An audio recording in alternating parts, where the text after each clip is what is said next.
On my trip to Montana in the mid 1990s, I got a chance to visit some of the filming locations for this movie, and let me tell you, I really enjoyed it.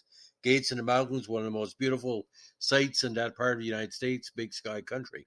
But when Thunderbolt and Lightfoot hit the big screen, some people really enjoyed it, while other people kind of had a head scratcher. Was it a bank heist movie, a film noir? But with the all male cast, pretty much, it was one of the best Michael Cimino movies in his short, what he call successful career.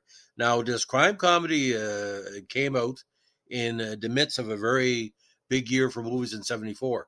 Starred the great Clint Eastwood with Jeff Bridges, who got a Best Supporting Actor Oscar nomination, George Kennedy, and Jeffrey Lewis.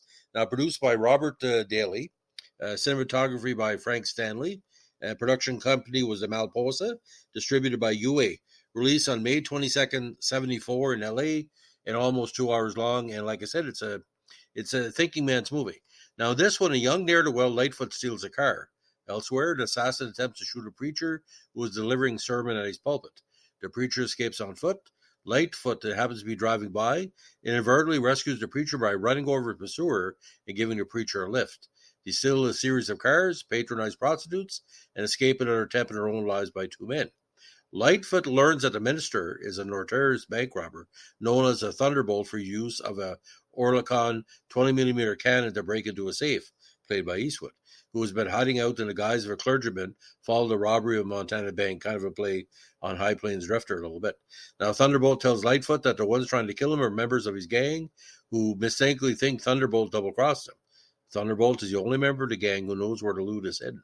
He and Lightfoot journeyed to Warsaw, Montana to retrieve the money hidden in an old one-room school. They discovered the schoolhouse has been replaced by a brand new school. Now, Thunderbolt and Lightfoot are abducted by the men who are pursuing them, the vicious Red Leary and the gentle Eddie Goody. After being forced to drive to a remote location, Thunderbolt wins a fistfight with Red, after which Thunderbolt explains he never betrayed the gang. Lightfoot proposes another heist, robbing the same companies before, but without the gang's electronics expert Dunlop, the man Lightfoot hit with his car.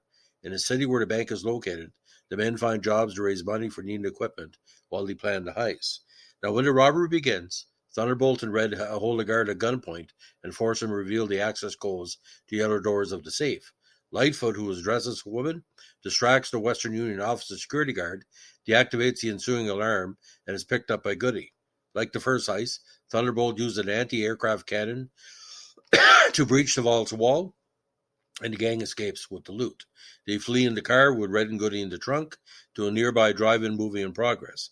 After hearing a sneeze from the trunk and seeing a shirt tail protruding from the trunk lid, the theater manager suspects someone is hiding in the trunk to avoid paying, and so goes to investigate. As wailing police cars begin to close in on the drive-in theater, and as the theater manager gets nearer, Red becomes increasingly agitated, and Thunderbolt drives out of the drive-in, encountering police at the exit. During the ensuing chase, Goody is shot as the police open fire in the vehicle. Red, callous as ever, throws him out of the trunk in the dirt road where he dies. Now, Red then forces Thunderbolt and Lightfoot to stop the car. He pistol whips them both, knocking them unconscious, and kicks Lightfoot in the head.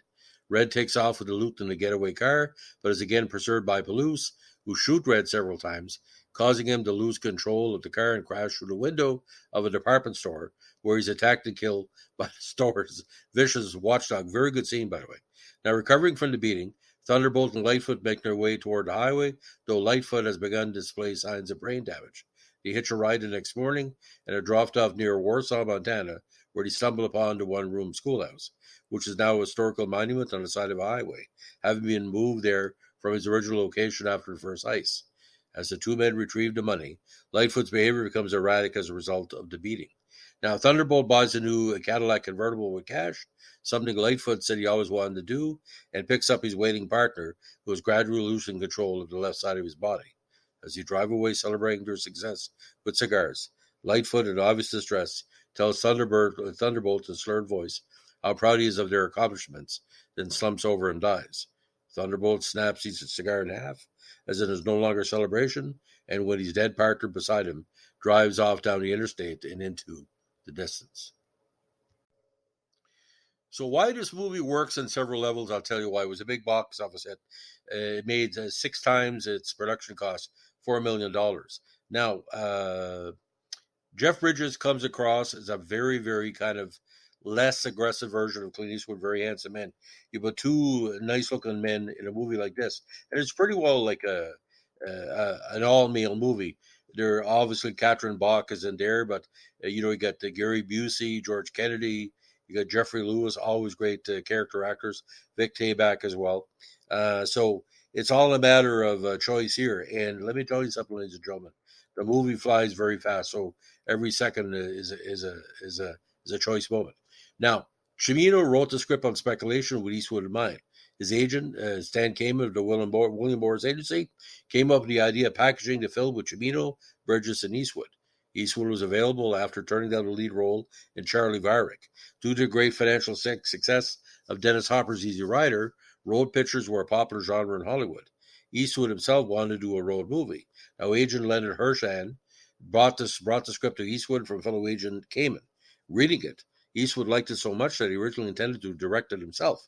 However, on meeting Cimino, he decided to give him the directing job instead, giving Cimino his big break in feature film directorial debut. Cimino later said it was not for Eastwood. He would never had a career in film. Cimino patterned Thunderbolt after one of his favorite 50s films, Captain Lightfoot. The music was also outstanding, as Dee Barton did work, but the end title song, Where Do I Go From Here, was composed and performed by the great Paul Williams.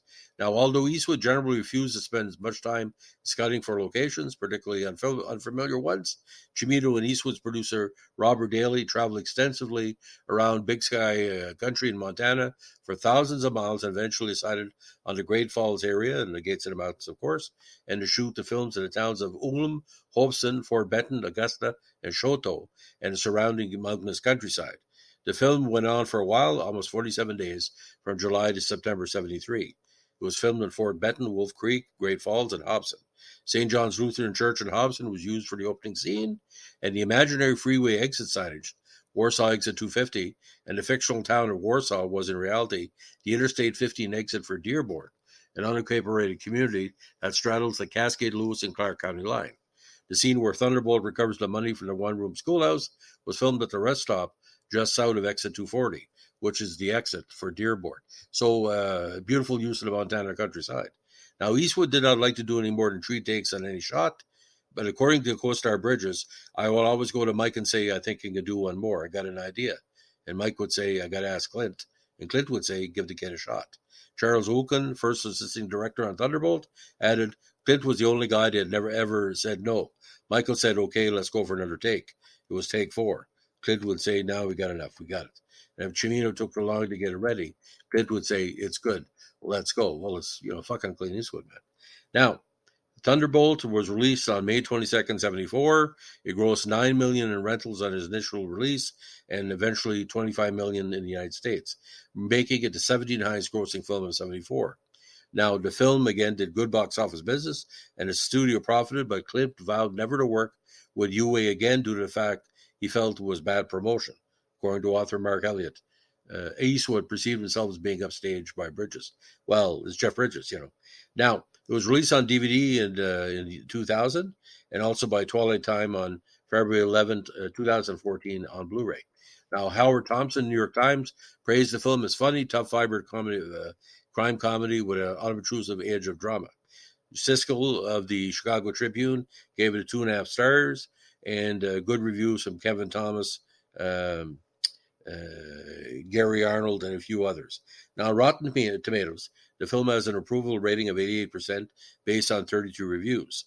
The website's consensus is this likable buddy road picture definitely mixes action and comedy and features excellent work from stars Clint Eastwood and Jeff Bridges and first-time director Cimino. Thunderbolt has since become a cult film.